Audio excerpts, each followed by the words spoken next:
was Blue Boy with Grave Fission. Hey there friends, I'm Nuclear Yuki, and welcome once again to a Nuclear Reading Show. Today we're continuing on with Ktat's Fallout Equestria. And also, if you're enjoying what I'm bringing to the cold, dark wasteland, don't be afraid to tell your friends about me, or find me on Twitter as Nuclear Yuki. It's a big help. Oh, and a bit of a disclaimer, since the gangs can be a bit feisty, Fallout is owned by Bethesda, and Hasbro.My Little Pony Friendship is Magic. With all that said and done, welcome, friends, to the Wasteland.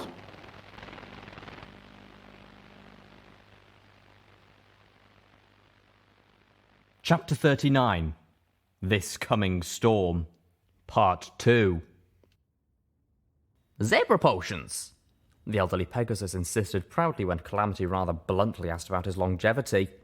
Radar thumped a sienna hoof against his chest, wincing slightly, and exclaimed, "I ain't nothing better. Them strappers have locked on matter of secrets with their bruins. You'd be amazed." "Actually, I can believe it," I told the wrinkled, old sienna pony whose close-cropped mane might have been white even before the turn of the century. I chuckled, eyeing Calamity, who looked caught between an urge to dash and a desire to break into squeeze of, oh my gosh! It was a reunion he had never expected with a pony he had never known. But the mere idea that he wasn't the only Dashite in the Equestrian wasteland seemed to have overwhelmed him. "That darned upstart young and freshwater might have usurped my position on the city council, even taken over my place as the head researcher. But you can't force me to retire. Not when there's plenty of life and mind in me," Radar insisted. "I'm as fit as I ever was." To prove it, the old Pegasus stretched out his wings and flew halfway across the loft in the back of the science station. He made it 3 full yards before having to land, wheezing frightfully. "Whoa there!" Calamity said. The spell he seemed to be under breaking. He flew up to the wobbling elderly Pegasus, trying up to steady him, but Radar pushed the younger Dashite away. "I said I was fit. Don't need no help." He looked between us. "Now, who are you folk and what can old Radar do for you?" "I'm Calamity," my friend said warmly, "and this is my best friend, Littlepip. I'm a Dashite, down from the clouds for about 7 years now. I thought I was the only one around. I mean, I heard stories of you, but you left the Enclave so long ago. And now they've come back," Radar pointed out. "Hell of a bad bit of timing." Calamity nodded morosely. Radar looked Calamity up and down. "Tell me, what do you think they're here for?" "I don't know," Calamity admitted, "but I don't think they're here to save the wasteland." The elderly Pegasus smirked. "Ah, so you don't buy the horse apples they're shoveling over the radio, none either." Calamity shook his head. "Good buck. I was beginning to think it was just me. And yo, what's your name?" Radar turned to me. How about you, young'un? You think they come down from the big old sky to save your tail?" "Littlepip," I reminded him. "And no, I definitely don't." Radar smiled, nodding sagely.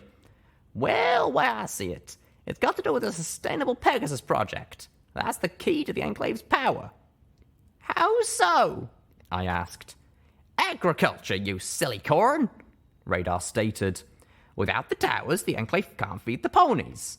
The Pegasus wouldn't be able to survive cut off above the cloud curtain." "Remember when you asked me what we had up here, and I joked about cloud seeding?" Calamity had told us, referring to a conversation we had in the early morning after the Pinky Bell farm. "I don't know what them towers were originally meant to do, but I know that the Enclave has repurposed them to do, and that's to enchant the clouds for miles around them so we can grow crops right up in the sky." "Without that," Radar insisted, "the Enclave falls." "Radar plans to take control of the, SPP. He wants control of the weather." Radar scoffed, muttering under his breath. "Good luck with that." I remembered what Calamity had said back in Spike's cave. "Only time they can act as one is when they're feeling threatened." "Then, from their perspective," Radar surmised, "it's him or them." "Luna's shuddering moonquakes," I cursed, getting a raised eyebrow from the elderly Pegasus, and a whispered, "She does this a lot," from Calamity. "We could have seen this coming." I looked to Calamity in sullen weariness. "When we first learned that Red-Eye was messing with the Philadelphia Tower, We could have at least guessed the Enclave would be stepping in sooner or later. By the time we'd left Cancelot, we should have known for sure. I bit my lower lip. It was only a matter of time, the moment they cottoned on to Red Eye's plan. It ain't like the Enclave's been paying the Equestrian Wasteland all that much attention, Calamity told me.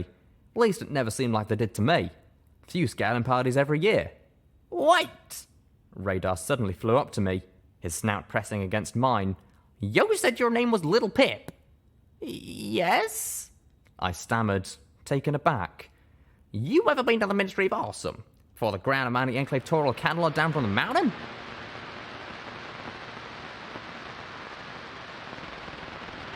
I watched the monitor as Radar keyed up the sequence. Y'all have been in the Ministry of Awesome? Calamity asked Radar, unable to conceal his shock. Yeah, I was, Radar replied. It was decades ago, not long after they burned the cutie mark off of me. I was hoping to find answers. He looked at us as the monitor came to life, showing first static and then a scene of the MAW basement, the shield dominating the center. I didn't get no farther than the security station, and I zoomed out of there, leaving the whole damn place on high alert behind me. But I did manage to snatch up this little gem from the security logs. I watched the monitor. The timestamp on the log was old, a few years post-apocalypse. What did you mean, good luck with that? I asked as I watched the minutes tick by on the recording. What now? When I said Red Eye was planning to take over the SPP, I reminded him, you said, good luck with that. Radar made a sound of understanding. Well, the whole damn Enclave's been trying to get into the central hub for generations now. If they can't do it, I don't see how Red Eye has a chance. He's got a plan, I said confidently. Does he now? Radar scoffed. Well, I'd love to hear it, because that place is locked up tighter than my ex-wife's anus. Oh, goddesses, how I did not need the images that conjured. Place has the best defenses Equestria could build. Has this super shield round it so powerful nothing has been able to penetrate it. Suppose it has super guns too, but they're all inside the shield, and that shield is so over-designed they're pretty much useless. I know the Enclave has built a whole base around it, Calamity added. Whole mess of troops just to guard a place no opponent can get into. Radar chuckled, grinning at Calamity. Never found anybody could get through. Enclave Out Council figures the shield's only key to Rainbow Dash herself, and Dash had no surviving kin. So when she left, she pretty much screwed the powers that were out of their prize. Well, bet they took that well, Calamity grinned back. Timed her a traitor, what they did. Radar spat. Saying Griffin Mercs to kill her and bring back her head. Hoped somebody wearing Rainbow Dash round their neck might be able to walk through. Calamity and I both gasped in horror. I turned from the monitor. The Enclave wanted... That's... goddesses. Radar agreed grimly, correcting me in one point. Well, they weren't exactly the Enclave quite yet, but they were getting there right quick. What happened? Radar stated simply. Well, either they never got our head, or they did and it didn't work. Pinkie Pie? Rainbow Dash's voice floated up from the monitor. I shifted back to see the rather bedraggled Cyan Pegasus walking into the basement. The security camera zoomed in, following her. You here? Pinkie Pie? She tried again, sounding so small in the vast room. I brought them, just like you asked. What's this about? Her words echoed off the walls. The light of hope in her wide eyes slowly diminished. Rainbow Dash stopped a few yards in front of the shield, the magical light painting shadows across her features as she looked around. You weren't kidding about the health potions, by the way. I'm down to my last one, and I still need to make it out of this pink stew outside. That stuff is awful. The room remained still and silent. The light in her eyes went out entirely, her expression becoming painfully sad. You're not here, are you? Rainbow Dash asked of the emptiness around her. I guess that means you didn't make it either. Rainbow Dash stepped solemnly through the shield. She walked up to the little pedestal sitting at its centre, and the memory box resting upon it, its lid slightly ajar. Rainbow Dash nudged it open with her nose, revealing 3 memory orbs, and spaces for 3 more. The 2nd, 3rd, and 5th were missing. I don't know what you needed these for, or who this Littlepip you mentioned in your note is, but I sure hope it's as important as you said it is. Rainbow Dash frowned, her voice soft and sad. She reached into her saddlebags and pulled a memory orb out with her teeth, gently setting it in the spot reserved for the butterfly orb. It wasn't easy getting these things, especially with Gilda on my tail. But even she isn't brave enough to follow me into what's become a Canterlot, much less my own ministry. She put the star orb into its resting place. But she's waiting for me out there, and after that pink crap, I'm not sure I can take her. Rainbow Dash fished out the final memory orb, the one to be placed in the holder with her own cutie mark. She paused, staring at the little emblem of the cloud and its rainbow lightning bolt, then sighed and put the orb into its place. Rainbow Dash shifted her attention into the orb in the fourth holder, the balloon orb. But I trust you. You know that. You said this was important, and I believe you, and I wouldn't leave my friend hanging, even after she was... The last word was barely a whisper. Gone. A single tear trailed down her cheek as she gave a weary smirk. One last prank, right? Together as always. She lifted a hoof and pressed the orb box closed, the click of the lock loud in the sepulchre room. I reached out and touched the monitor screen, tears welling in my eyes. Rainbow Dash turned and started to walk away. As she reached the inside of the shield, she stopped, her face screwed up with determination. But you know what, Pinky? Since you're not here, I'm changing the rules. Rainbow Dash spun around and trotted over to the mainframe on the far side of the shielded area. If somebody comes poking around in here, I want to know. I'm setting an alarm to go off in every Ministry of Awesome hub. If I'm still alive, I want to meet this little pip of yours. Dash paused. Sorry, Pinks, she said, looking back over her shoulder. I hope you don't mind. I watched the rest of the recording in stunned, comprehending silence.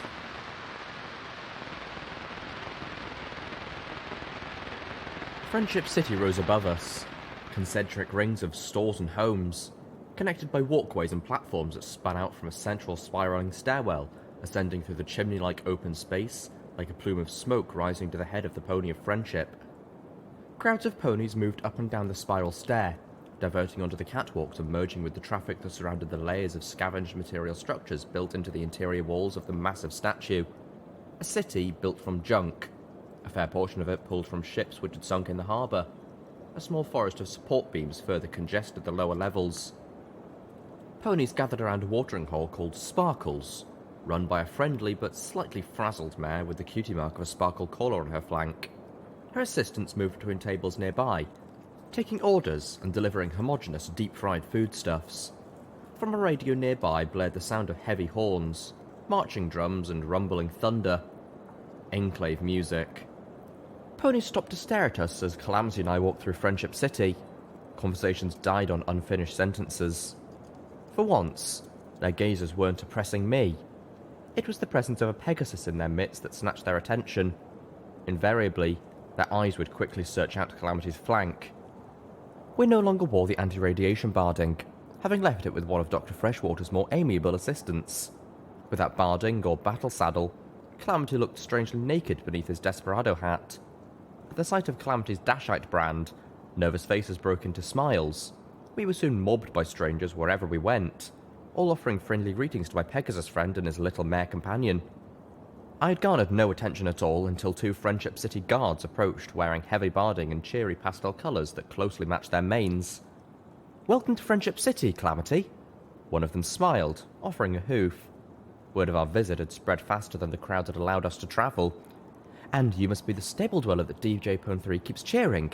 It's an honour to meet you, miss." I felt myself blushing hard as I stared up at the security pony. "I'm sorry about shooting you last week," the pony said, looking chagrined, offering me his hoof. I was reaching out to shake it when his dour partner groused sullenly. "I'm not." I froze.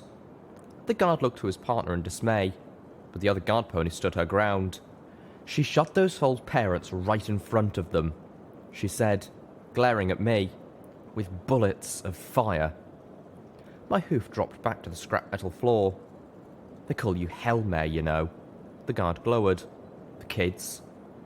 The other guard, the buck, put a hoof over his face in embarrassment. "All right, Nightbright, let's just go." He looked at us regretfully. "I'm sorry about that, folks."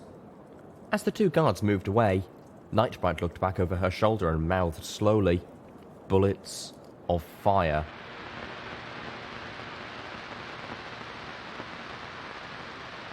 "Welcome to Black Sea Supplies." The black-maned indigo mare at the counter greeted us genially as she took in the sight of us. "My name's Black Seas. I'm the mayor of this fine city, and the owner of this fine store. And you must be Littlepip and Calamity." She smiled. "Word gets around. Thank you for stopping in. What can I do for you today?" I looked around, feeling dazed. The small cargo ship that Black Sea Supplies was built out of had been cut apart and imported into the Pony of Friendship, and then rebuilt almost completely. Metal flooring and rows of shelves had been welded into the hold. Narrow metal stairs led up to the living quarters, which had once been the captain's cabin. An old model precursor to the terminal, a combination of monitor and intercom system, was built into the wall behind a counter that looked like it had been scavenged from a diner. Calamity fluttered forward to greet Mayor Blackseas. "I'm pleased to meet you." He grinned back affably. "Mind if I take a poke around your store? I'm looking to do some trading." "Well, that's a damn fine coincidence." Blackseas grinned back. "That's what Black Sea Supplies is here for. After all, we've got about everything you might be looking for. Here, let me show you." I watched in foggy amusement as Blackseas and Calamity dove into business. My Pegasus friend looking to unload a lot of what he scavenged in the Ministry of Image in return for bottle caps, ammo, and medical supplies, with an emphasis on Radar.They. Blackseas was a skilled and charismatic barter mare, though, and soon had him shopping for a gift for Velvet Remedy.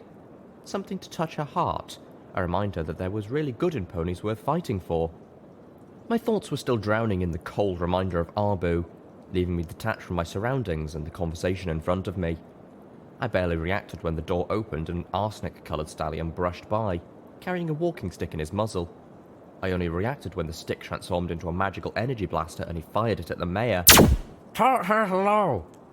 Calamity was faster, flying into Blackseas, knocking her out of the path of the shot and into a shelf of lunchboxes, sensor modules and garden gnomes which rained down upon the indigo mare. The blast of lethal magic struck a display of steam gauge assemblies, pulverizing it. My first reaction was to pull out Little Macintosh, but with the start I realized my most trusted weapon was not with me. Calamity pivoted, hooves dropping to the floor as he stood between the assassin and Blackseas. The stallion shifted to get another shot, realizing he would have to take Calamity out to get to his target. I lashed out with my telekinesis, lifting the arsenic-coloured pony and pushing him against the far wall where two shelves blocked his view of both my friend and the mayor mare. I wrapped my magic around his neck, squeezing. The stallion kicked and failed, his eyes bulging, the magical weapon dropping to the floor with a clatter. Blackseas was climbing back onto her hooves, a couple garden gnomes rolling off her back, as the assassin lost consciousness. I released him. The mayor blinked slowly, shaking her head. "Well, it seems like your reputation as heroes is well-founded," she said, wincing slightly from a sprain. "Thanks for saving my life." "It's what we do," Calamity said, more for my benefit, I suspected, than hers. "Why do you reckon he was out to kill you?" The mayor frowned. "I'm pretty sure Raspberry Tart was behind this," she proclaimed, trotting over to the old terminal. She pressed one of the buttons under the monitor and barked, "Tart! I need to speak to you right now!" The indigo pony tapped her hoof impatiently, glancing to Calamity. "Would you be a dear and tie that bastard up?" Her eyes dropped to the magical energy weapon on the floor, and how the hell did Lantern miss that? I stepped up to where the weapon had tumbled, floating it upwards to examine it. It was a model I'd never encountered before, but then I was barely knowledgeable about magical energy weapons. "You might want to ask Grandpa Rattle about that," I suggested. The spell disguising the blaster as a stick was too similar to the old box magical research to be a coincidence. "I have a shotgun." I couldn't imagine Grandpa Rattle working with murderous ponies, though. At least, not willingly. I was suddenly fearful for the crazy old buck. The monitor flickered to life, showing the face of a grossly overweight pomegranate mare with a yellow mane and an overly charismatic smile. "Oh, Mayor Blackseas, how good it is to hear from you!" Her words virtually oozed out of the speaker above the monitor. "And what do I owe the honour of your call this evening?" You know exactly why I'm calling you murderous bitch. Blacksea spat, stopping her hoof. You just sent a pony to kill me. Language? She chided, her smile unfazed by the accusation. Now, it is hardly befitting the mayor of our glorious city to use such a foul sentiment, or to go slinging such dreadful false accusations. You deny it, then? Blackseas narrowed her eyes. Well, seeing as the would-be assassin failed, I'm sure we can put this to rest after Chief Lantern has a day or two with him in her interrogation room. Oh? The blob of mare looked surprised. He survived, then. Good. The sooner the chief can ferret out the true culprit, the better. No? Although it will cut into your opportunities for slander. More's the pity. I trotted up, floating the intended murder weapon in front of me. Blackseas looked at it, and then back to Raspberry Tart. And I don't suppose you have any idea how a weapon like this could have found its way into Friendship City? Shouldn't you be asking that of Chief Lantern? She suggested. Blackseas nickered. We both know that anything that finds its way into Friendship City behind her back has got it in through you. The pomegranate mare feigned offence. Despite what you claim, Mayor, the common room is not a den of smugglers and thieves. And as the voice of the ponies, I think you should have more faith in them. Her words washed over my ears like slime. Besides, let's be honest, if I wanted to kill you, I would never use so crude a method. I'd poison your food. Raspberry Tart got the reaction she was looking for. Blacksea's eyes widened just a moment before narrowing again. The overweight mare virtually purred in pleasure. I was beginning to deeply and egregiously dislike Raspberry Tart. Now be a darling and keep me informed, would you, Mayor? Raspberry Tart pressured. As head of the Merchants' Union, I have a right to know about the shenanigans that threaten the peace and safety of all our little ponies. Of course. Mayor Blackseas groused before cutting the connection. The mayor's expression was cloudy. Slimy worm of a mayor. Now Chief Lantern will have to spare guards for this viper, just to make sure he doesn't have an unpleasantly life-ending accident before he can be questioned. She kicked one of the scattered garden gnomes. And I'm going to be obsessing over where I get my food. Any way we can help? The mayor raised her eyebrows. Could you get a confession? She shook her head. You've already helped me more than I could ask, but... She thought a moment. If you could sneak a listening device into her office above the common room, I may be able to catch her saying something about this mess that I could take to the council. I grinned, crossing my pitbuck bonded foreleg in front of me. Sneaky is one of my specialities.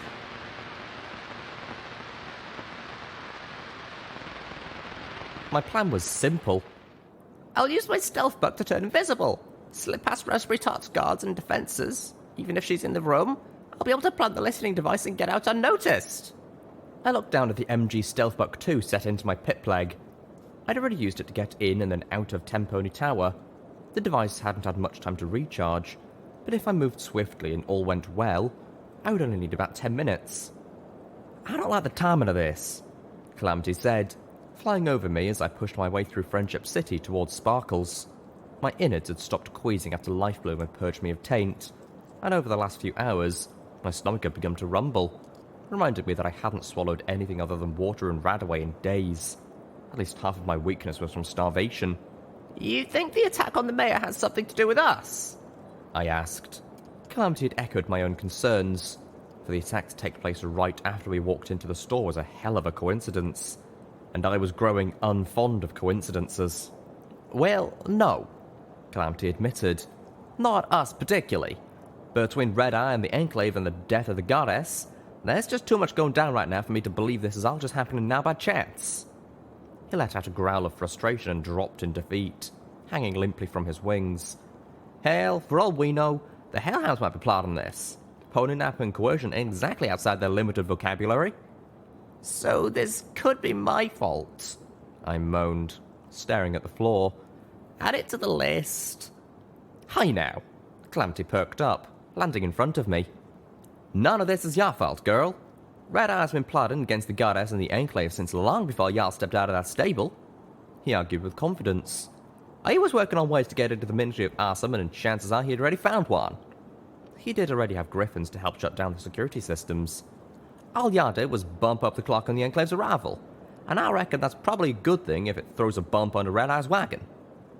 I turned away, but Calamity grasped my head between his hooves and made me look at him, his wings flapping as he lifted back off the walkway. You're blaming yourself for those dead hellhounds? Maybe even steel hooves? My wince betrayed me. Well, you can just stop that nonsense right now, you hear? You got that bomb away from Red-Eye and used it to take out a genocidal threat. What do you think Red-Eye was going to do if you haven't? He stared into my eyes forcefully. At best, he'd have done the same himself. At worst, he'd have used it on a pony population center strong enough to stand in his way. Hell, he was already threatening Pony Tower with it. I realized I was crying. Oh, damn it, Littlepip, Calamity said, his expression softening. Come here now. Let me get you something to eat. I followed him obediently. The crowd had thinned around Sparkles. The waitress mares were looking thankful for the respite. The music on the radio had been replaced by an authoritative voice.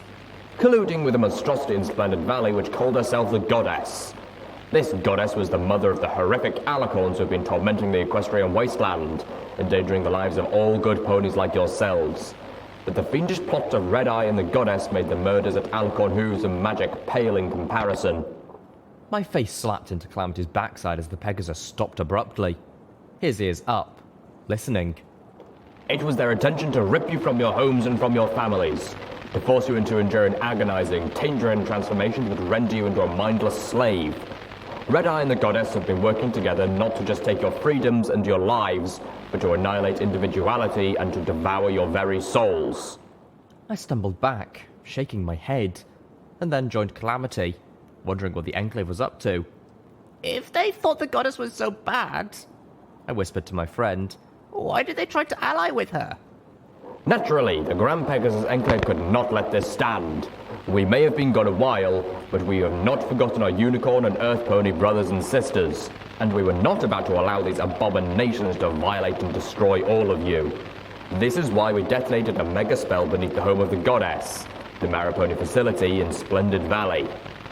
My jaw dropped, the world seeming to spin out from under me.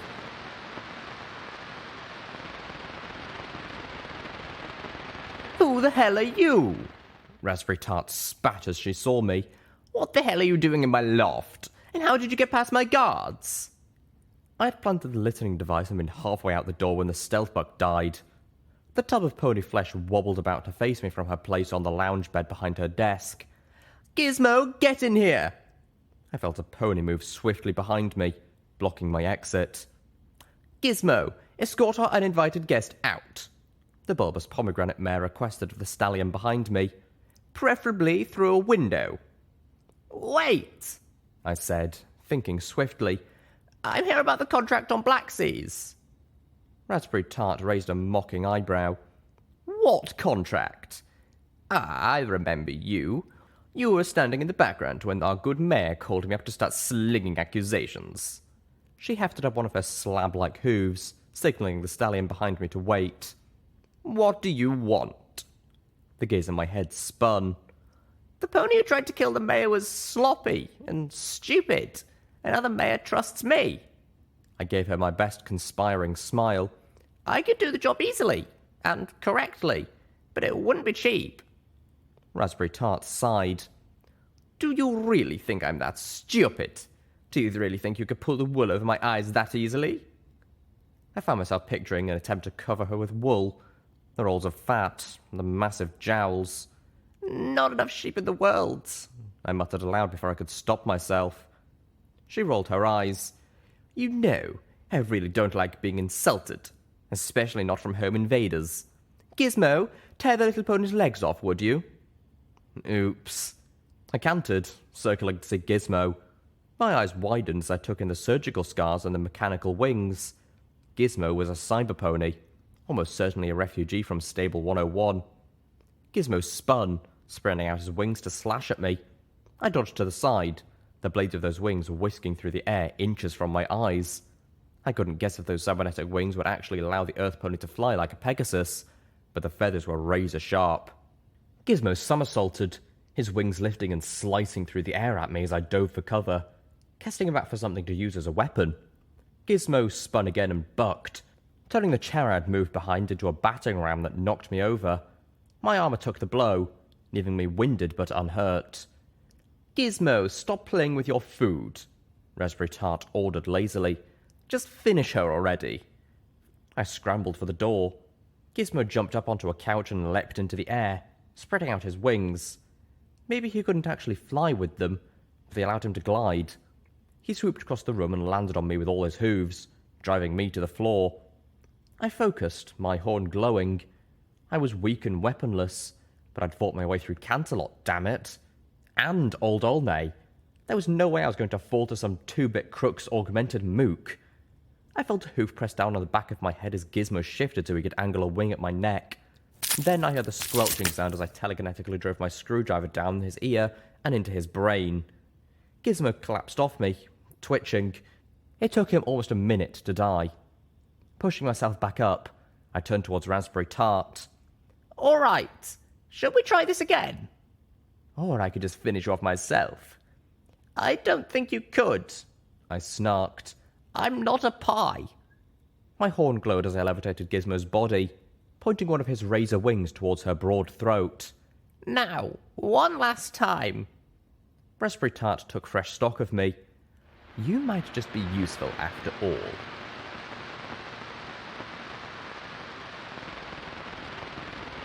Chief Lantern was waiting with the mayor when Calamity and I returned to Black Seed Supplies. "Did you get all that?" I asked easily the moment I trotted through the door. "Yes," Black Seed informed me with a heavy tone, her expression cloudier than ever. I drew up short. This was not the demeanour of a mayor who just had her rival floated to her on a silver platter. And almost immediately after, I got a call from Raspberry Tart reporting your attempt to barter for my murder. I stammered. "What? Wait, I wasn't... I was trying to get her to say something that I wasn't actually offering." Chief Lantern waved a hoof. "Don't worry, girl. We know that. It would take an amazingly stupid assassin to negotiate a contract against a target she knew was listening through a device she planted herself." "Oh." I breathed a sigh of relief. But Raspberry Tart covered her tail, made it look like she was just playing along in order to bring another wannabe assassin to justice. "We can't use anything she said to you against her." Calamity bristled.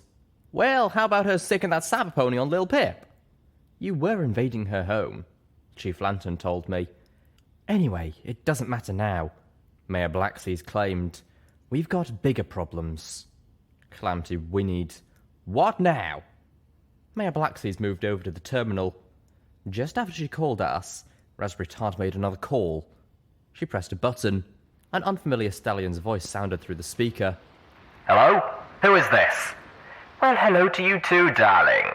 Raspberry Tart's voice slithered. "We're all set for your visit. I've cleared the way. When your boys get here, the doors will be open and waiting for them. The package they're looking for doesn't suspect a thing, but we have had one small setback. Those aren't words I like." The stallion informed her coolly. "You shouldn't be telling me words I don't like. Mayor Blackseas is still going to be a problem." Raspberry Tart whined. The mayor and the security chief exchanged glances as they listened. I could hear a heavy sigh through the speaker. "The mayor of that rusty monument you call a city was your responsibility. We are more than ready and capable of doing things the hard way if we meet any resistance." Of course," Raspberry Tart said, sounding a little worried now. The stallion neighed. "Personally, I would prefer the hard way. Tends not to leave loose ends." "No, that won't be necessary, darling. How long till we can expect your arrival?" There was a snort from the unidentified stallion. "Our raptors are 80 minutes out. Should give you plenty of time to either fix your little problem or flee the city."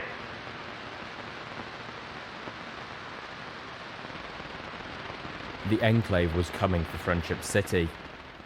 I could just turn myself over to them," I offered meekly. The ponies gathered in the council room with me stared appraisingly. "What makes you think you're the one they're after?" Dr. Freshwater asked, raising an eyebrow. "Well..." I grimaced. I had no other reason for my assumption other than timing, and the fact that it always seemed to be me. "Who else would it be?" "Oh, hell no!" Calamity spat. He turned to the others. "Y'all aren't handing over any pony to the Enclave." He paused, his determination melting into hope. "Are ya?" The door opened behind us and Chief Lantern marched in, followed by several security ponies. "Raspberry Tart's gone. Looks like she took one of the boats." "Good riddance." Mayor Blacksea's nickered. "We can't worry about her now. Question is, do we fight, evacuate, or both? Do we have enough boats to evacuate every pony?" Dr. Freshwater asked, turning to the security chief. The pony shook his head sadly. "Maybe we did 5 years ago, but not anymore. We can get maybe a third of the population packed into the boats we have. Slightly less, seeing as Tart took one of them." To be fair, I noted disdainfully. she kind of took up a whole one herself. Calamity shook his head. "If their target might be in one of those boats, they'll just sink 'em all." Chief Lantern growled. "Well, we fight then. It's what we have those harbor guns for." Dr. Freshwater looked at the others. "Are we seriously not going to put negotiation on the table? Based on that recording, they only want one pony. How can we put the lives of every pony in the city at risk for just one?" She stared at us imploringly. "Shouldn't we even ask who they want?" "And if it's you?" Calamity nickered. "Then what?" The doctor frowned. "Well, then I tried to get away. Alone." Can we try to communicate with them using Raspberry Tart's terminal? I suggested. If I was the Enclave's target, I was more than willing to give myself up to spare the city, and I was sure Calamity felt the same. But letting the Enclave close in on the city while we waited to find out who they were after felt like a tactical disaster. For not the first time, I wondered what Steelhooves would recommend. Have recommended, the little pony in my head reminded me, bringing heavy clouds of sorrow. Chief Lantern shook his head. "I already tried that. They're not responding." Not a good sign. "Sounds to me like they've decided to do this the hard way anyhow."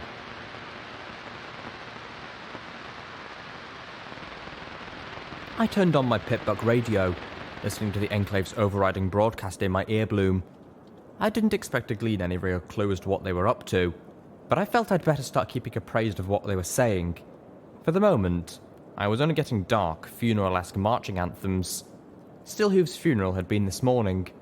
The loss of my friend had wrapped my heart in chokingly tight sorrow, and the dour tones of the music were cutting at me like sharp metal wings. Calamity was off assisting Chief Lantern. A quick inspection of the harbour guns had revealed sabotage, apparently part of Raspberry Tart's clearing the way for the Enclave.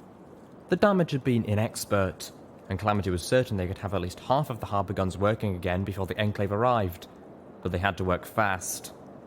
I followed Dr. Freshwater to the observation room and stared in through the anti-radiation window. Greenish-yellow light poured brightly through the glass. Inside, Ditzy Doo saw me approach the window and waved a wing. A device mounted into the wall clickety-clicked, reading the ambient radiation inside the room. "Let's try again." One of the lab technicians, a cream-coated unicorn with a cornflower blue mane, spoke into a microphone. "Focus!" The unicorn technician began to walk Ditzy Doo through the mental exercises that young unicorn fillies and colts used to practice telekinesis. But Ditzy Doo wasn't a unicorn. She had no magic. What could they be expecting? The radiation counter squealed as the light in the room became momentarily blinding. Ditzy Doo tumbled to the floor comically, the burst of energy from her own body knocking her off kilter. "Oh, very good!" The unicorn technician cheered into the microphone, clapping his hooves together in applause. "Keep that up and you'll be able to purge yourself of radiation in just a couple days." Inside the chamber, Ditzy Doo pranced joyfully. "Now, let's go again," the unicorn said with a happy chuckle. "But this time, try to keep centered so you don't keep knocking yourself over." I smiled to Ditzy Doo and applauded too. Somehow, watching her joy made the storm clouds over my own head scatter, if just for a little while. The music in my earbloom ended, and a voice began to speak. I turned away from the glass, listening. I didn't want Ditzy Doo to see the expressions I expected to play across my face. Greetings, ponies of the Equestrian Wasteland. The Grand Pegasus Enclave embraces our earthbound brothers and sisters. I know many of you are mourning the loss of Canterlot, such an iconic symbol of the Equestria that was. The royal city was destroyed centuries ago, and all that remained was a breeding ground for monsters and poisons. Sometimes, in order to allow the body to heal, We must cut away the infected flesh. I could feel the scowl forming on my muzzle. I didn't like where this was going. It felt like more than just excusing their attack on the Cancelot ruins. Burn away the diseased areas before the infection spreads.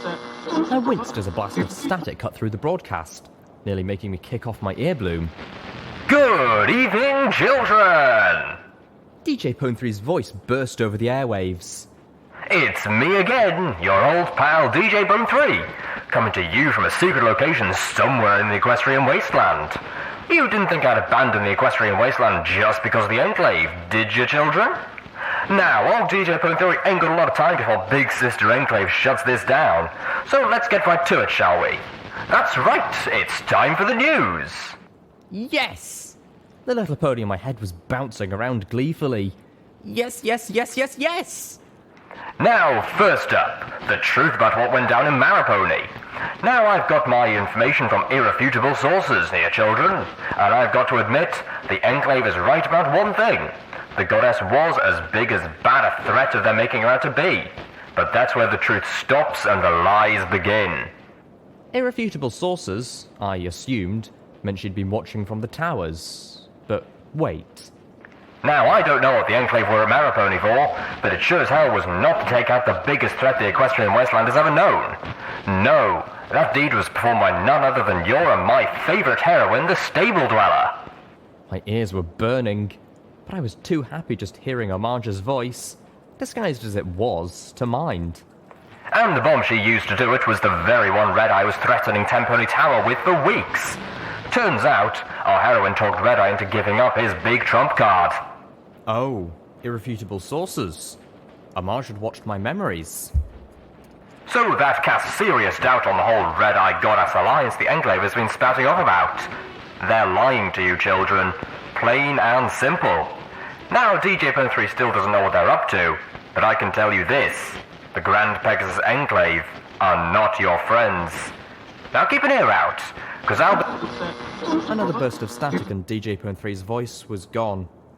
I floated off my earbloom and held it to my breast, basking in the knowledge that Omarge was still out there, still alive, and fighting the good fight in her own very important way.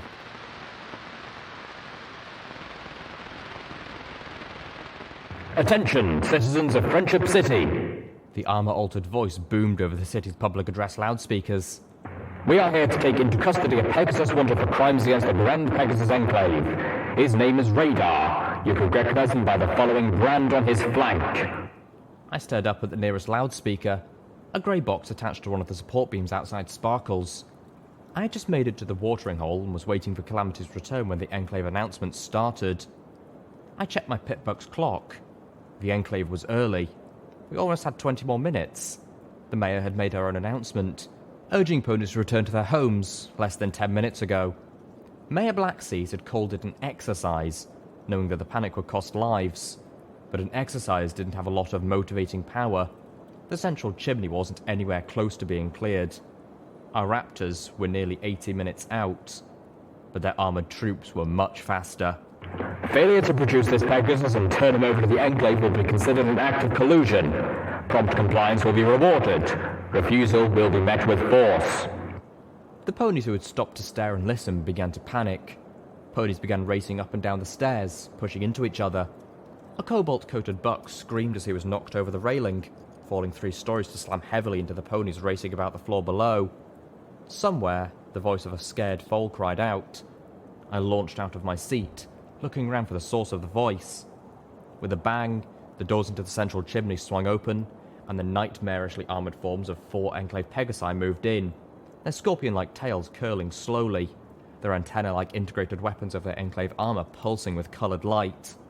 Every pony stay where you are, one of the Pegasi ordered. We are the Enclave. We are here to bring one pony to justice.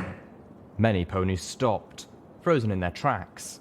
Others raced for the nearest doors, diving inside.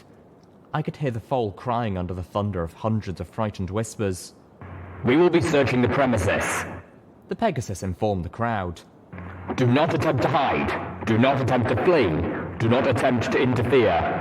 Obey, and we will be out of your mains in short order. The Pegasus beside him stepped up. as the two behind started to fan out, moving through the crowd. The Pegasus called out, Any pony with information leading to the swift arrest of the Pegasus radar will be rewarded with a finder's fee of 5,000 bits. To their credit, not a single pony in Friendship City seemed to take up their offer. Fuck you! A mint-coated buck shouted from the spiral stairwell. The Enclave pony looked up at him. The gems on her armor glistened. The ponies around the buck scattered as he was turned into a glittering pile of ash before their eyes. Two more ponies in the crowd broke into a run, trying to make to the door of one of the shops. The glowing bolts of magical energy threaded the crowd, striking down their targets. One of the ponies vaporized, her ashes scattering across the door she'd been trying to reach. The other collapsed onto her side, screaming in pain. I repeat, do not attempt to hide, do not attempt to flee, do not attempt to interfere. Obey. I was trembling. If I had my sniper rifle, all four of them would be dead right now. One of the black-clad Pegasi started to move through the patrons of Sparkles. She stepped closer to me, walking around behind me as she looked over. I forced myself to stand there silently, knowing any action could put ponies in danger. She paused, her visor turning towards the pit buck melded into my leg. Everything wins. She whispered in revulsion, moving quickly past. I caught sight of the little wine-coloured filly curled up under the foot of the spiral stairs, shivering and whimpering. My heart went out to her, and I started to inch closer, hoping I could comfort her. I made it halfway when she saw me, her eyes opening wide with utter terror. Helmer! She screamed, scrambling up and fleeing from the sight of me. No! No! The false momentum had carried the glistening pink ash as it glowed and disintegrated, fanning it out across the metal floor. My world shattered apart. I collapsed, my hooves raising to my muzzle as if they could contain my screams. No! Brightwind, you shot a filly! My whole body was shaking. The tears couldn't stop. Oh, goddesses, no! Fly steady, soldier. Fly steady? The second Pegasus rounded on the first. You just shot a filly! Hellmare. I'd killed the filly, just as surely as Brightwind had. I'd killed her by trying to help. The image of her vanishing in a spreading cloud of pinkish glitter kept playing over and over in my mind. I couldn't think of anything else. The first Pegasus, Brightwind, turned to her accuser. We have our orders, and you will obey them. Now fly steady. She wasn't running to warn Radar and to hide him. She was just scared. I take it back! I cried out silently to Celestia and Luna. I take it back! I didn't try to help. I didn't let her see me. Please, bring her back. Let me take it back! No amount of regret or pleading with the goddesses would make the sparkling ash spiral upwards and be reborn in a flash of light. We can't know that, soldier. Brightwind insisted defensively. Now either shut up and fly steady, or get your tail back to the raptor and I'll deal with you later. I didn't sign up for this. The Pegasus said, turning away from Brightwind and flying back the way they came.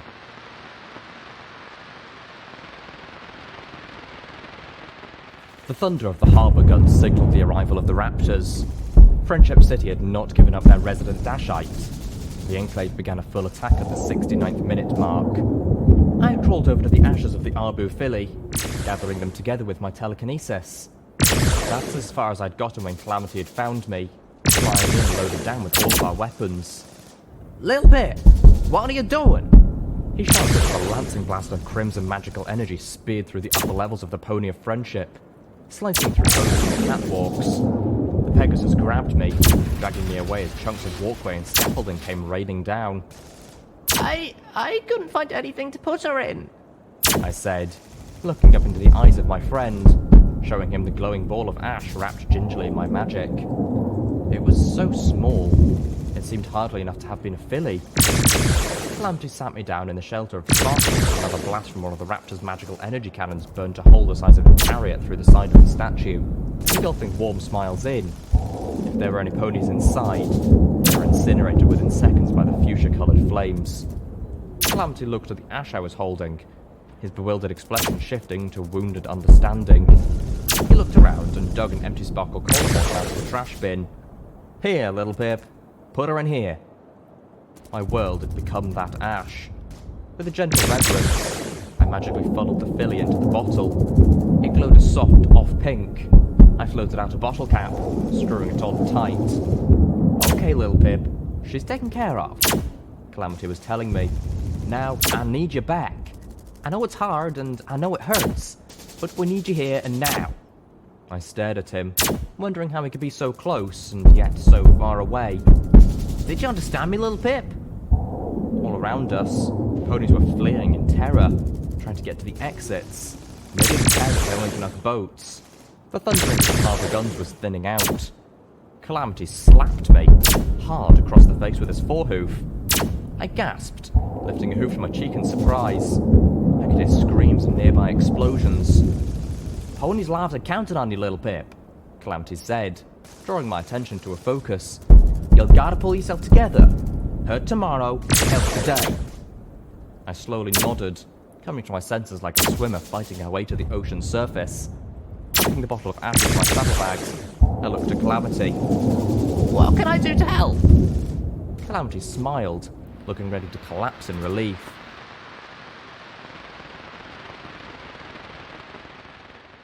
They came in with 3 raptors. Radar told us as we reached one of the sniper platforms in the crown of the Pony of Friendship. Harbour guns took out none of them. I looked into the sky at the 2 dark warships hovering over Friendship Island as dozens of Pegasi swarmed about the statue.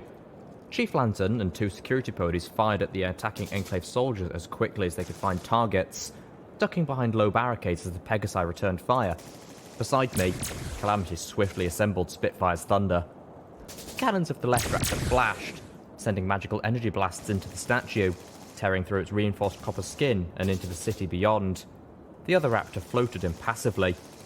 That second raptor stopped firing after taking out the last of the harbour guns, Radar informed me. We need to take out that last raptor. Shaking his head, he added, Really wish I knew why they were so hard to get me.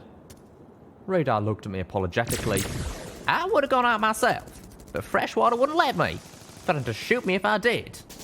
He looked up. I'd go now, but it don't matter anymore. He was right. The Enclave had gone this far. They weren't planning on leaving survivors. An Enclave Pegasus pulling a war wagon drove towards the pony spilling out of the statue. With a kick of her hoof, a door beneath the wagon snapped open and bombs began to fall. Helpless ponies were now rent apart, their bodies flung in tatters by detonations of savage energy. Calamity stood up, taking aim. Spitfire's thunder tore at the air, the shot piercing the war wagon. The explosion ripped apart the sky. Good shot! Radar praised gently. Calamity was breathing heavily, looking near tears himself. Not fast enough. None of this is worth me, Radar said. I followed his gaze to the blasted ground, bloodied with the shredded bodies of innocent ponies. The crushing grief that had overwhelmed my soul was breaking apart, slowly replaced with a building war cry. This wasn't right. This was evil, and I had to stop it.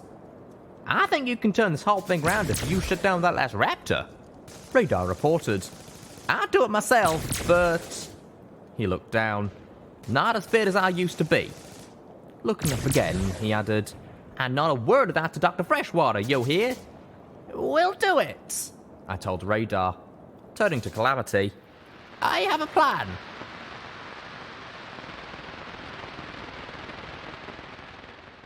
I stared at the burning wreckage of the docks. The Enclave had bombed the ships. No pony was getting off the island by boat. The delivery wagon for absolutely everything was scattered in burning fragments across the water and along the sagging, demolished piers. I looked at Ditzy Doo in empathetic horror, but the glowing ghoul merely shrugged, writing, "It's just a wagon," on her chalkboard. As the glowing Pegasus flew out over the devastation, my eyes caught sight of something crimson and green floating in the water.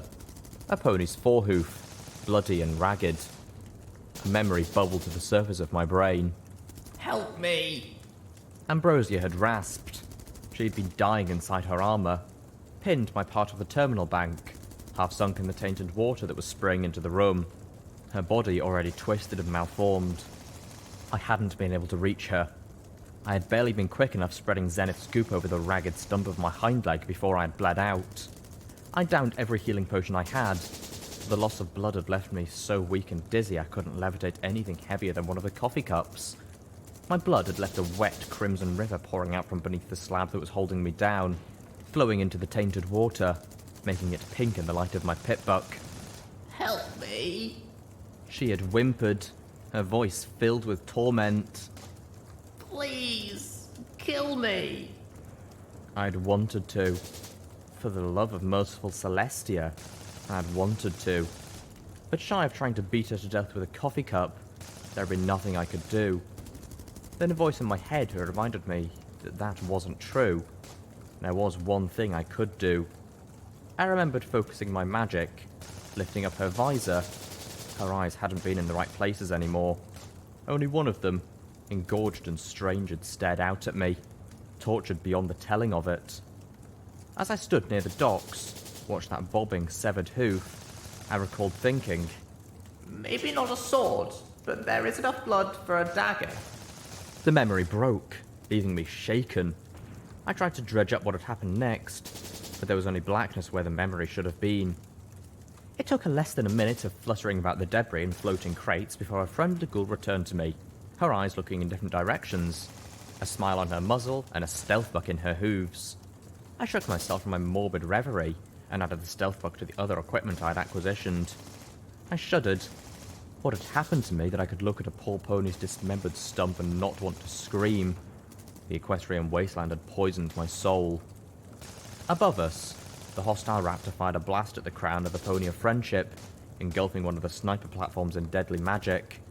I pulled Ditzy Doo with me, taking cover against the copper robes of the statue as chunks of burning flesh rained down. Calamity swooped up next to us, dodging falling debris as he dropped 2 sets of Enclave armor at my hooves, scavenged from the bodies of Pegasi taken out by the snipers. 2? I asked him. I can't wear one of those. I pointed out dryly. Horn? No wings? Ditzy Doo jabbed me with a hoof. What? My eyes widened as I literally put 2 and 2 together. Wait, Ditzy, you can't come with us. We're going into a fight. She's lived 200 years, Calamity reminded me. I reckon she can take care of herself. Little miss 2 months out of the stable. Ditzy Doo levelled a look at me as explosions shook the island. Calamity hefted up Spitfire's thunder, searching for the war wagon on a bombing run. Okay, fine. You're coming. I acquiesced, locking the stealth buck into my pip leg and locking everything we weren't taking, including Calamity's battle saddle, in a nearby crate. Suit up.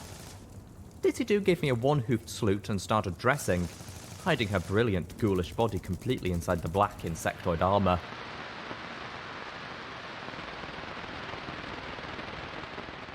This is Raptor Pyrocluminous to Raptor Altostratus. Respond immediately.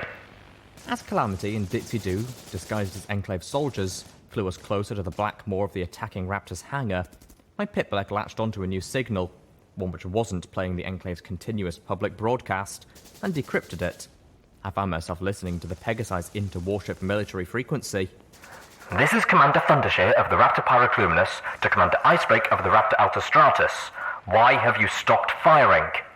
The authoritative voice of the commanding mare asked, clearly attempting to communicate with the unresponsive second raptor. You are required to respond. Calamity landed on the raptor's lower flight deck, dropping my invisible self and the sacks I was carrying onto the black metal floor lined with small pulsing guide lights. He trotted up to the hangar door, looking over the access terminal. I moved up next to him, Ditzy Doo watching our flank, as he attempted to hack into it. As expected, the access terminal had a cloud interface. I could offer him advice, but once again I was denied the chance to do this myself. Commander Thundershare, this is Commander Icebreak. The enemy is defenseless. The battle has been won. Raptor Altostratus is standing down. A second Pegasus mare replied in a dignified, reserved voice. A wing is standing by to retrieve the prisoner as soon as Raptor Pyrocluminous disengages. Ditzy Doo gave a little dance in her armor. Apparently, she was picking up the transmission too. The rebellion of the second raptor filled her heart with delight. Almost got it, Calamity grunted. I turned back to the terminal, scanning the lines of code he had brought up. Somewhere in that matrix was the password. Commander Icebreak, those are not your orders. Resume firing. With all due respect, Commander Thundershear, no. After 2 failed tries, we located the correct password. Pragmatism. The heavy blast door sealing the hangar slid aside. The high ceiling was laced with humming lights, identical to those I grew up with as Stable 2, but more sparsely placed, leaving the hangar feeling dark and cold. Large, heavily armoured windows along the roof let in the grey twilight of late evening between mounted magical energy turrets. I imagined that the hangar would have been bright and almost pleasant if those windows were letting in the pure sunlight of midday above the cloud curtain. Enclave technicians and internal soldiers wearing the light combat version of Enclave armour moved above busily. Rows of war wagons lined the edges of the hangar.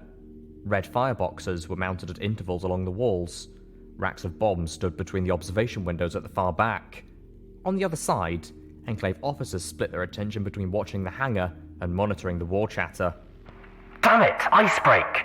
Operation Cauterizer's in effect. This is straight from the Enclave High Council. The mare commanding the raptor we had boarded reminded her peer. You have your orders.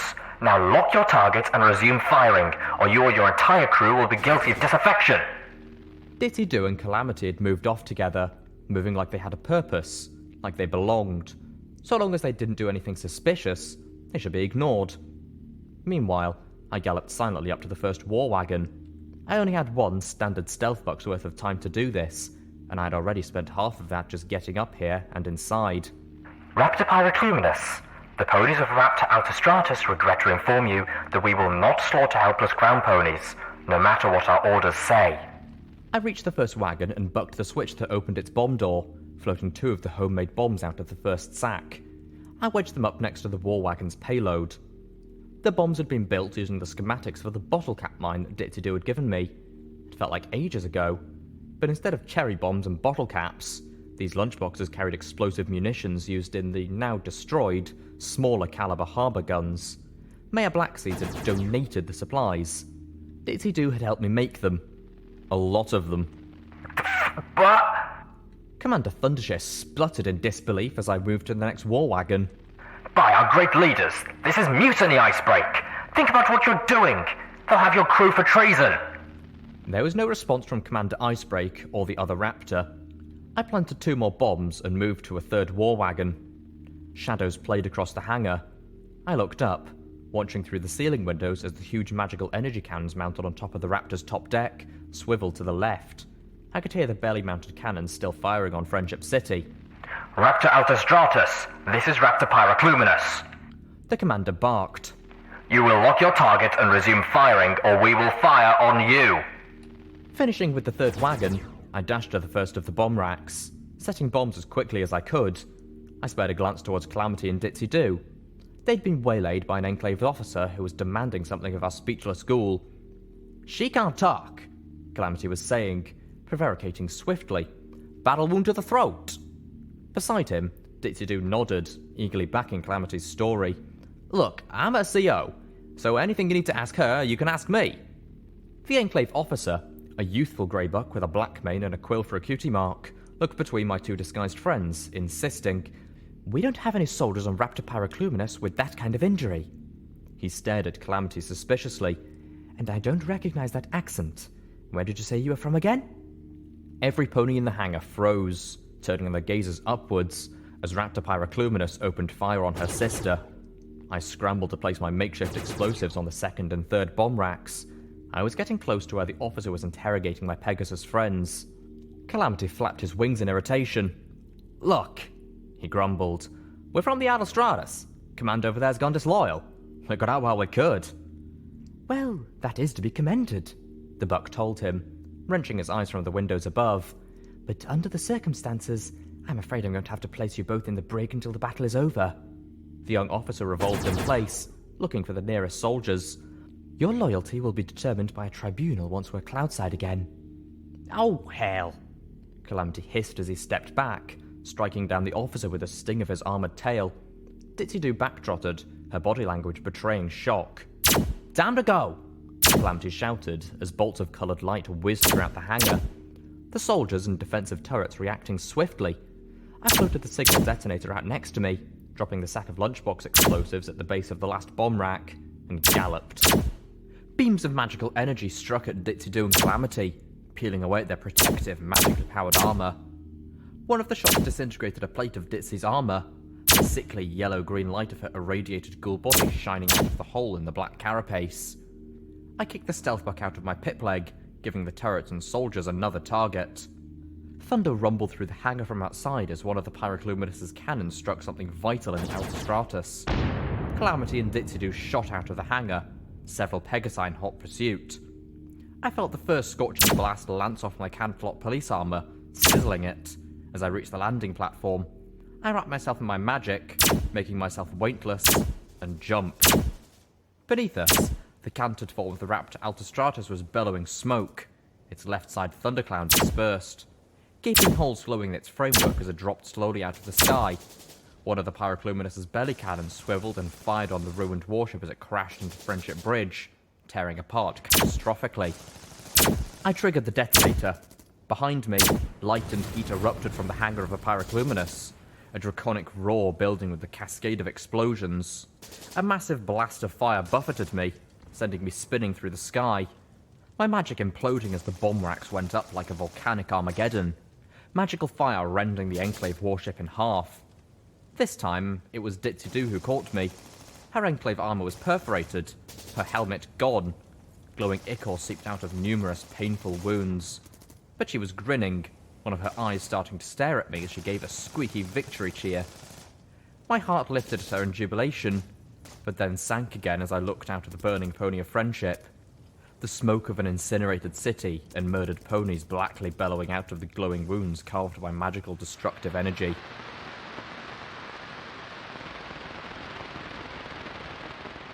We almost made it into Fetlock before the Enclave caught us. It was the dead of night. Thunderclouds above rumbled angrily, still threatening a terrible storm. We had fled Friendship Island, after snatching up the crate with all of our belongings, drawing off as many of the remaining Enclave soldiers as we could. Most of them had abandoned the fight when all their warships had fallen, but a few had been determined enough to continue to mop up, and were engaged by the remaining security ponies. Thanks to our help, a little over a quarter of Friendship City's population still survived. Radar and Chief Lantern were not amongst the living. Both were killed when the Pyrocluminus took out their sniper platform. Calamity had become withdrawn and laconic since the news. The survivors were still trapped on the island. The Pyrocluminus had destroyed their boats and their docks. The crash of the Altostratus had wiped out a section of the bridge. Once we got back to Stable 29, we intended to enlist the aid of the Applejacks Rangers. I was certain that the needs of nearly 200 suffering ponies would draw Velvet Remedy out of her shell. But Ditzy Doo was wounded, more than she let on, and as we drew close to the edge of Manhattan, she'd begun flagging. So we landed in the ruins of a building which, based on the plate and silverware design, still visible on the badly deteriorated and half-buried sign, had once been a diner, or from the horseshoe motif running along the top of its one standing wall, possibly a shoe shop. When the ruins had turned up empty, Calamity had taken Spitfire's Thunder and flown into the rubble of the apartment building next door, searching for food, Radar.They, or anything else he could find. This left me sitting on the edge of the ruins, staring across the street. Ditzy Doo had discarded the ruined Enclave armor and was splashing playfully in a glowing puddle of radioactive waste spilled from the back of a wagon bearing the MAS logo. I couldn't help but smile at her antics as the glowing ghoul rolled in the waste, the radiation healing her wounds. This wasn't helping her condition, but now that the doctors of Friendship City had talked her how to relieve herself of the build-up quickly, Ditzy Doo was considerably less worried. Catching my eye, she shook herself off, flinging glowing goop all over the wagon and the rubble around her, and then began to trot back to me, closing her eyes and concentrating as she did. Her body pulsed with a flash of radiation that drove her face planting into the broken asphalt of the street. She stood back up, her eyes reeling in different directions, and then giggled at her own clumsiness. As she reached me, she set down her chalkboard, scribbling out, "Absolutely everything does not have boats. Must fix." Don't worry, I assured her. we'll get those ponies to safety. Ditzy Doo nodded happily and kicked her chalkboard up, dipping her head and expertly catching the neck loop so that it hung again against her fleshy breast. Do not move! The armor-augmented voice cut through the darkness. I immediately cursed myself, bringing my eyes forward sparkle up. We have you surrounded. There were red lights all over my compass. I looked towards the crate that still held most of my weapons. I had retrieved Little Macintosh, but the zebra rifle and the sniper rifle were still inside. I did a quick mental calculation of how many armor-piercing bullets I had left for my favourite gun, how long it would take to reload, and the chances that they would kill my now unarmoured ghoul companion before I could take them down. With a heavy sigh, I responded, We surrender!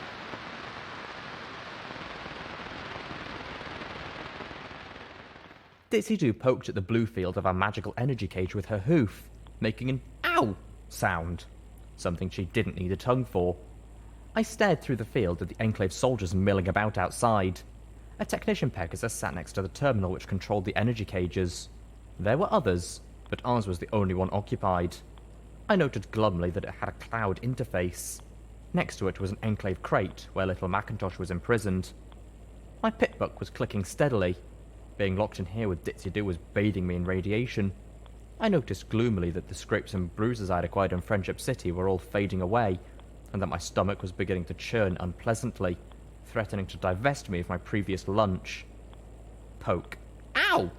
Poke. Ow! These ponies aren't from the attack on Friendship City. I observed with a whisper, watching an Enclave officer toss her emptied bottle of Sunrise Sarsaparilla into a trash bin that was beginning to overflow. I'd glimpsed an Enclave antenna array as they marched us to the cages. They've been camped here for a while now. I looked at Ditzy Doo. Any guesses what they're up to? Ditzy Doo looked to me and shook her head, the last wisps of her mane flapping about. And then she turned back to the blue, crackling one in front of her. Poke. Ow! A mustard-coated Pegasus in the light Enclave combat armour, identical, I noted, to the armour I had first seen Rainbow Dash showing off to her friends, stopped his walking patrol to lift his visor and glare at Ditzy Doo. "Would you cut that out?" he growled. "Y'all are giving me a headache." Poke. Ow! "Aye," he barked to me. "Can't you get your little monster to knock it off?" Nope. I replied, as I caught movement in the corner of my eye. Gazing out, I saw Calamity moving up on a high ridge of rubble. Our cavalry had arrived. I shifted away and lowered my head, trying to look forlorn and pathetic, burying my face in my hooves to allow myself to surreptitiously watch Calamity without alerting any of the ponies keeping an eye on us. Calamity shifted Spitfire's thunder into position, peering down the scope at all the Pegasi around us. I waited, my nerves alive with anticipation. Calamity stared at the other Pegasi, and did not fire. Calamity? I whispered to myself. Slowly, Calamity called back, sliding Spitfire's thunder away, and disappeared. Ditzy Doo dropped her chalkboard next to me.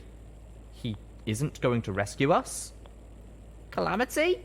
I thought, feeling apprehensive and a little hurt. What are you doing?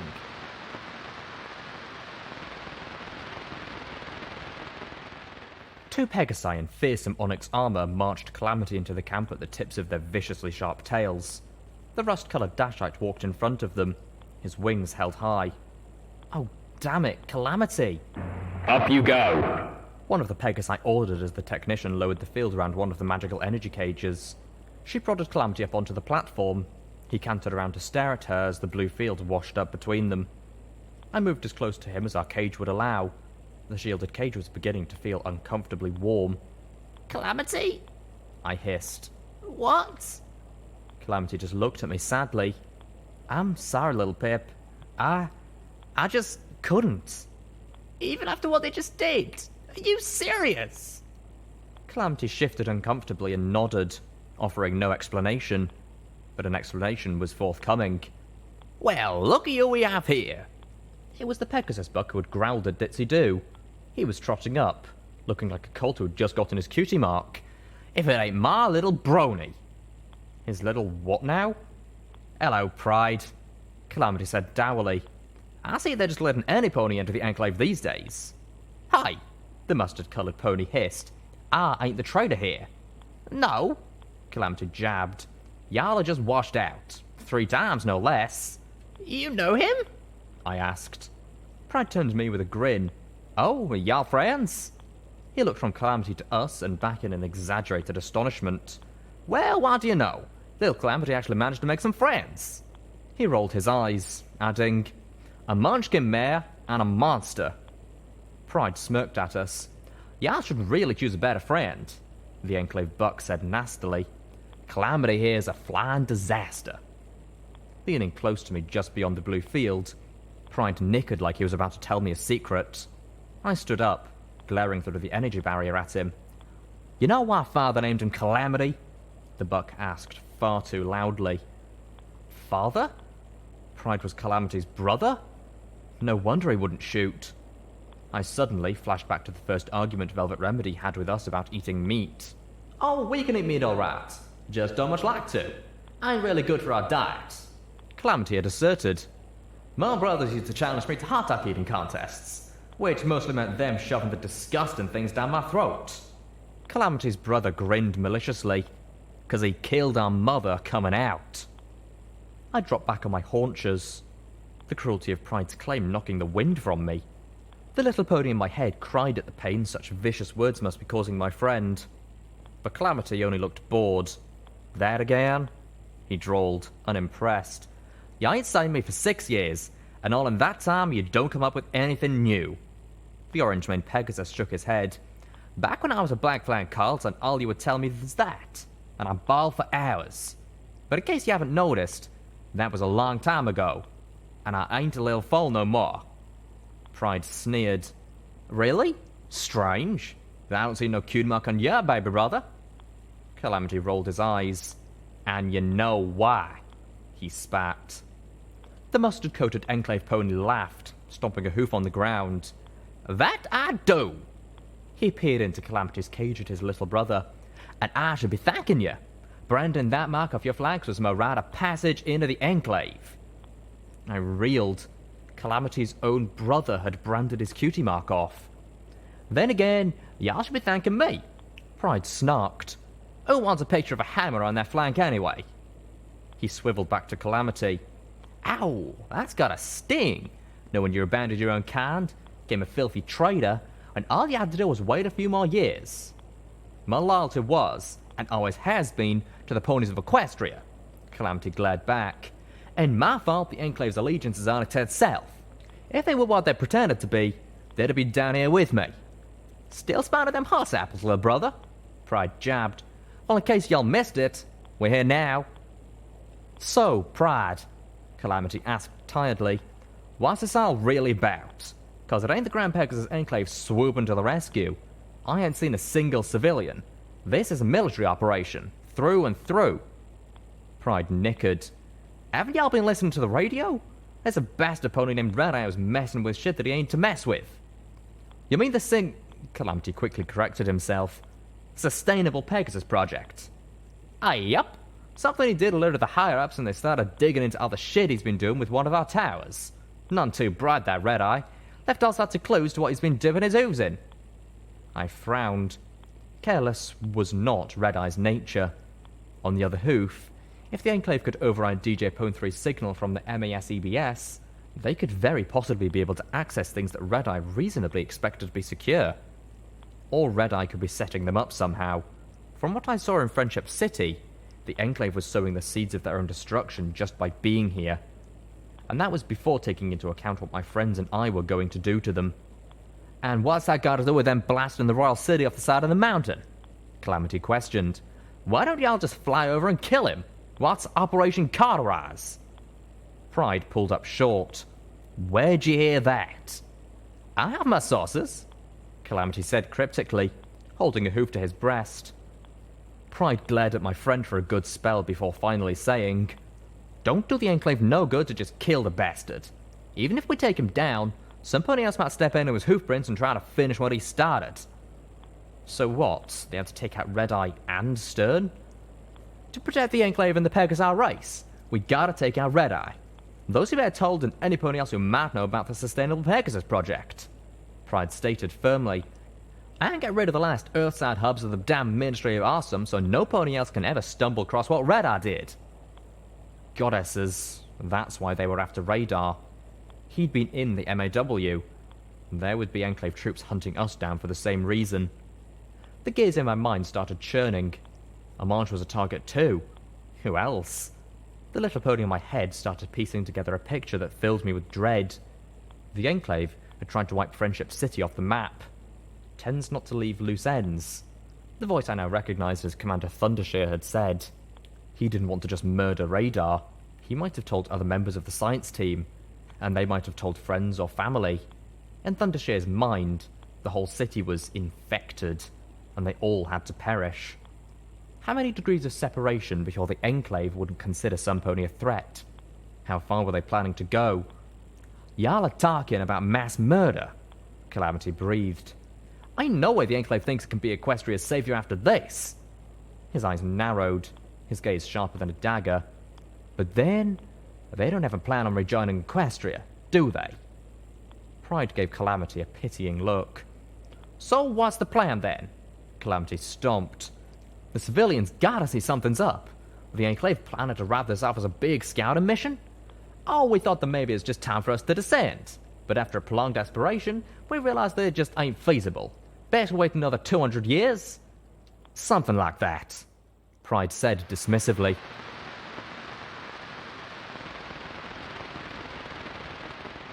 We sat in our magical cages in silence as dawn began to colour the horizon. I was supremely tired, but none of us actually felt like sleeping. Calamity had apologised again, several times in fact, until I had nearly shouted at him that it was okay. I'd spent the last 2 hours contemplating how I could levitate the weapons I could get my magic on and use them to wipe out the camp. Right now, while most of it was asleep, I figured I had a good chance of pulling it off. But then we'd still be stuck in these cages. I wiped the sweat from my forehead, trembling slightly. My EFS was warning me that my radiation exposure had reached critical levels. I had to try something, but it would have to be something that worked. I wouldn't survive in here long enough to get another chance. Ditzy Doo was huddled on the far corner of the cage, keeping away from me as best she could, but in this small space, it didn't really matter. Calamity was laying down in his cage, looking morose. I'm sure Pride was wrong. I told my friend through the shields between us. About your father, I mean. He wouldn't have named you after the death of your mother. Calamity's muzzle gave me a wry smile. I could never bring myself to ask, but knowing my father, he probably did. Luna's mercy. That was horrible. I'm sorry, Calamity, but I kind of hate your father right now. Calamity smiled, sitting up. Oh, that's okay, Littlepip. He'd be happy to hear it. I winced. Everybody hates my father. That's his job. Most loathed bastard in all the Enclave.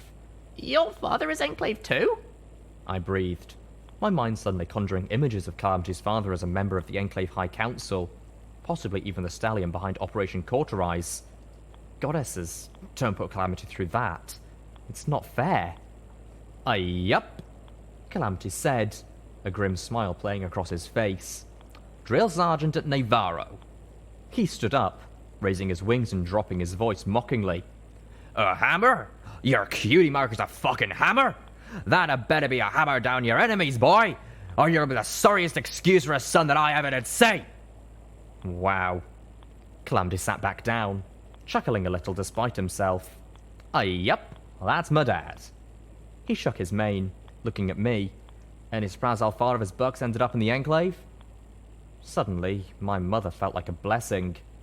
So, I said, trying to strike up conversation while I searched for a solution to our predicament. Your cutie mark was a hammer. Calamity looked up. Yup, and a screwdriver. Your cutie mark was tools? It's not what I had expected. I would have imagined my friend with crosshairs on his flank, or a bullseye. Although that would hardly be the best thing to be sorting on your flank in the equestrian wasteland. Still, this was Calamity, the pony who delighted in fixing up the Sky Bandit and making it fly again, who put on armour and a pony rack, who repaired everything from firearms to dresses. I thought of him as a sharpshooter, but thinking about it, I realised that every weapon he'd used, aside from Spitfire's Thunder, was a weapon he had modified or built himself. He'd even jury-rigged his Enclave armour to allow him to shoot it without wearing the helmet. Ditzy Doo trotted up, pressing her chalkboard against the shield, making it crackle. Calamity peered, reading, Story? He looked at me, baffled. Cocking my head at Ditzy Doo, I guessed, I think she wants to hear your cutie mark story. With a smile, I added, I think I do too. Cutie marks don't matter, Calamity told us drearily. Come on! I encouraged, clocking my hooves on the floor of the cage. Story! Story! Ditzy Doo joined in. Calamity rolled his eyes and shot me a look. Fine, but y'all gotta share yours too. He tipped his desperado hat, thinking.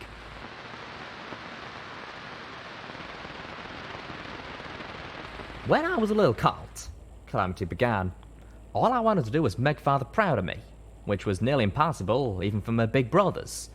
I was never going to be as big or as strong as them, so I practiced shooting. First year I tried the young sharpshooters competition, I came in third. Father was so disappointed. I winced. I tried to tell him that I tried my best, but he told me that meant my best was pathetic. I said it wasn't my fault, that the old gun he'd given me was all weird and funny and hard to aim. He told me that I should have fixed it better then. Calamity shook his head, digging a hoof at the cell floor. So that's what I did.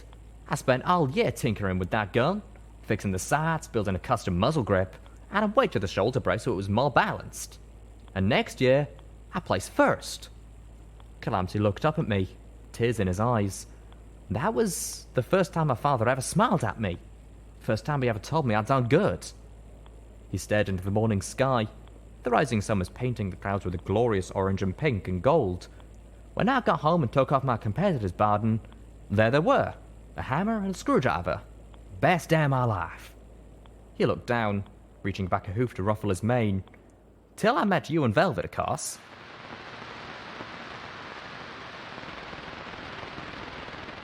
I was dead last amongst my peers to get my cutie mark, I told them. All the other colts and fillies who had been in my class had gotten their cutie marks a full 2 years before, and the overmare wanted to put me to work. I explained. Normally in Stable 2, we were assigned the jobs we would have for the rest of our lives based on our cutie marks. Without mine, the overmare just couldn't assign me.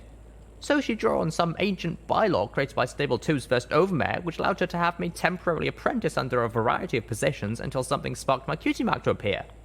Mostly, she had me try out a number of administrative and technical apprenticeships, since those were the areas most unicorns were assigned to anyway.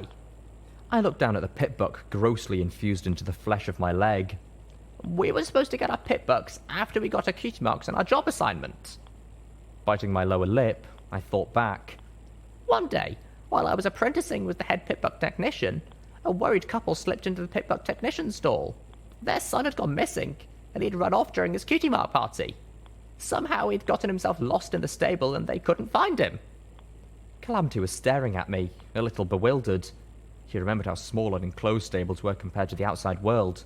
One of the most overlooked capabilities of a pit buck is that it can track tagged objects.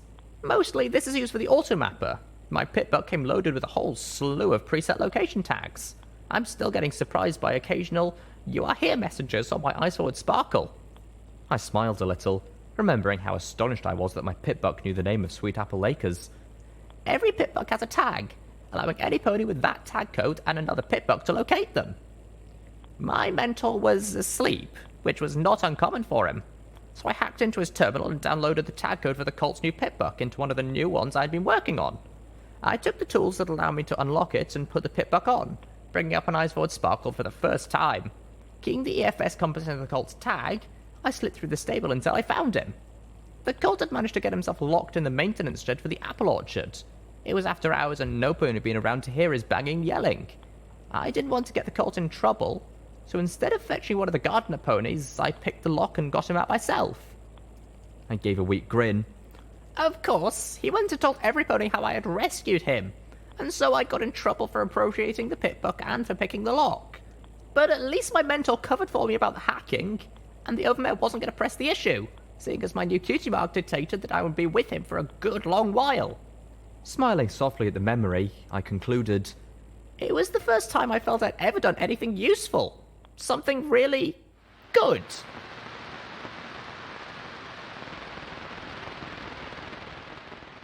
I don't think either of us had been expecting Ditzy Doo to join in the storytelling. Hell, we couldn't even tell what the ghoul's cutie mark had been.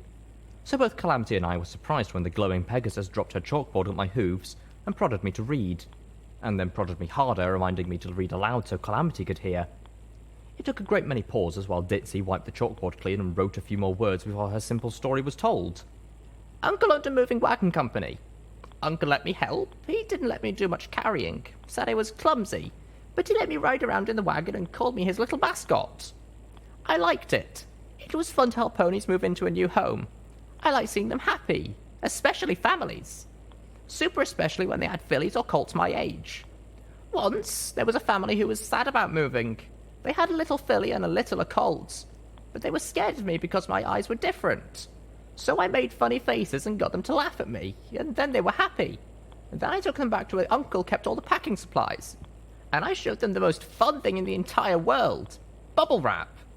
They loved popping all the bubbles, especially little Pokey. We had fun all day long.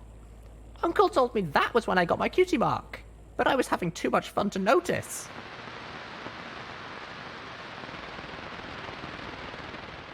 I had almost come up with a plan when Pride snuck past our cages to the terminal. Poking it with a hoof, he brought down the walls of magical energy. Calamity jumped up, leaping off the cage platform. What the hey? Just go, Pride hissed. I whispered to Calamity, pointing at the Enclave crate the little Macintosh was locked away in. Open that, Calamity said, pointing his hoof, and we will. Pride gnashed his teeth in exasperation and went to work on the crate. So, Calamity said as the crate hissed open, I've loaded out little Macintosh and the few other items they had taken from Ditzy Doo and I. We escaped? Something like that. I don't know, but y'all gotta get. Pride looked round nervously. Listen, word just came down. Operation Cauterise has been extended to all Dashites. Next time I see you, I'll be shooting you. Understand? Calamity nodded. Gee, I've got the sudden, unnatural urge to hug you, big brony. Ditzy Doo moved up, holding a chalkboard in her teeth with 2 words written across it. New Appaloosa. Pride gave us an ugly look. Red Eye's favourite trading town? The one that gave him the bomb he set off, assassinating a member of the High Council? Enclave dispatched a full regiment there at first light. Ditzy Doo stumbled back at the news, the chalkboard dropping from her open muzzle. Monster, Pride said darkly. I'd be surprised if there was even a cradle left by now. Ditzy Doo's eyes were wide, her pupils huge and centered dead ahead, seeing something beyond Pride. A strangled squeak coming from her throat. She didn't even need to speak for me to know that one thing was on her mind. Silverbell. I heard the lavender filly's voice from 2 days before, crying out, Mummy. Ditzy Doo broke into flight, headed for New Appaloosa. Calamity scooped me up, giving chase, diverting only far enough for me to telekinetically scoop up Spitfire's thunder from the rubble where he'd left it.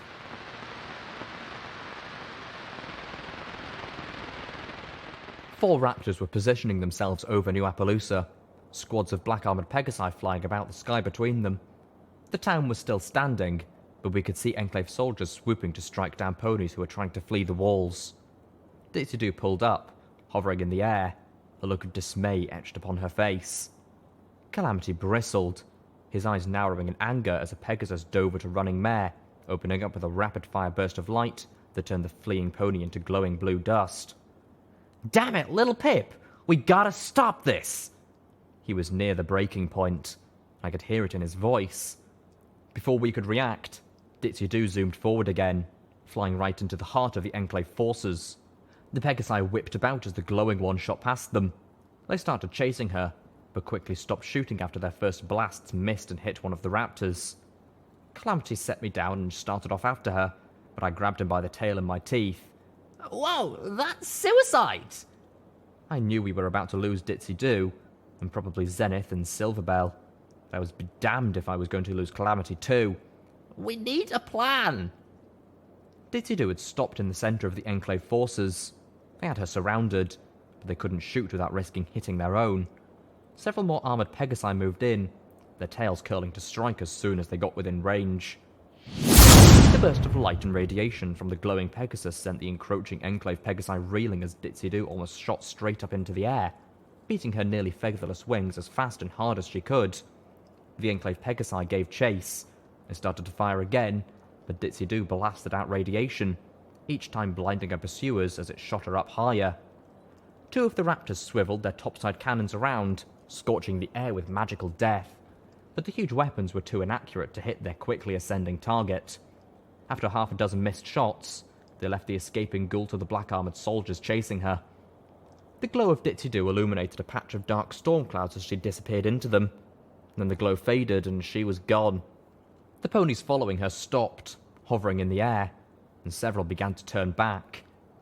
Inside, I knew that she would, any moment, break through the top of the cloud curtain and see true sunlight for the first time in probably 200 years. The little pony in my head shed a tear. Then reality snapped back. Ditzy Doo had distracted the Enclave. She'd given us a window, and we were missing it. Okay, I said quickly to Calamity as I slipped the MG Stealth Buck 2 into my malformed pick leg. here's the plan.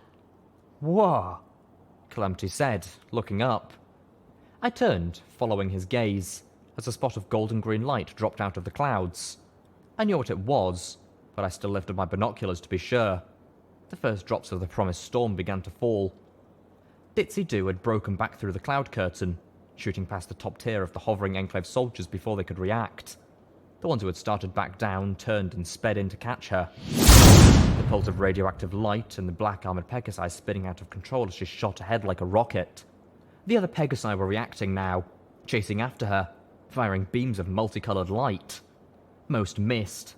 I gasped as some did not. Ditzy Doo jolted ahead, moving even faster. She was aiming right for the centre space between the Enclave's raptors. The raptors were in position now, their belly cannons taking aim at New Appaloosa below, preparing to cleanse the town off the face of Equestria. My plan was quickly forgotten as I'd formed it. All I could do was watch. Ditzy Doo was beyond the reach of her pursuers now, but not, it appeared, beyond the reach of their weapons. One of the Enclave ponies fired twin missiles at the ghoul Pegasus as she streaked by, seeming nothing more than a glowing blur. The missiles spun, magically locking onto her, and then spiraled around each other, leaving a double helix of smoke in their wake as they chased behind her. The missiles were undeterred and gaining speed, closing the distance as Ditzy Doo beat her wings, arrowing down at the Enclave about to destroy her town and kill her daughter. She was moving so fast that the odd air of the equestrian wasteland seemed to be warping about her. Her body was glowing brighter and brighter as she focused, building up for another burst. The sickly light pouring from her body was rippling in the air, shearing off her in washes of unearthly, diseased colours. The missiles seemed to reach her at the same time as she reached the raptors, and Ditzy Doo exploded.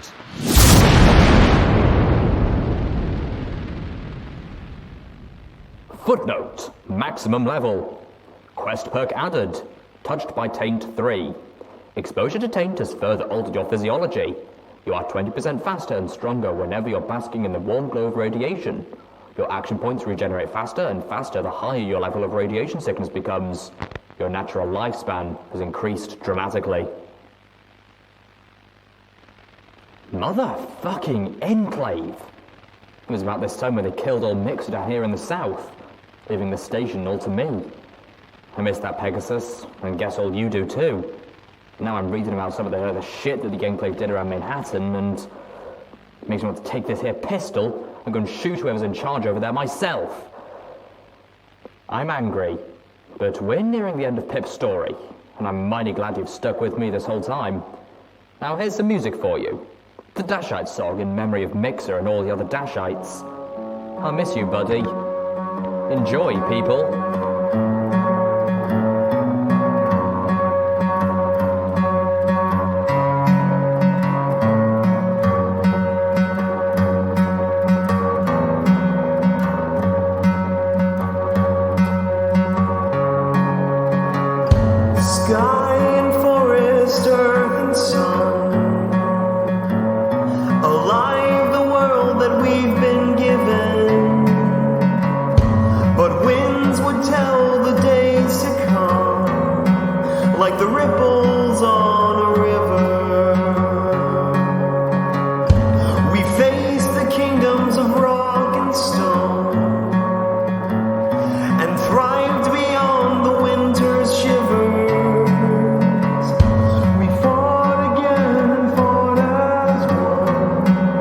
We could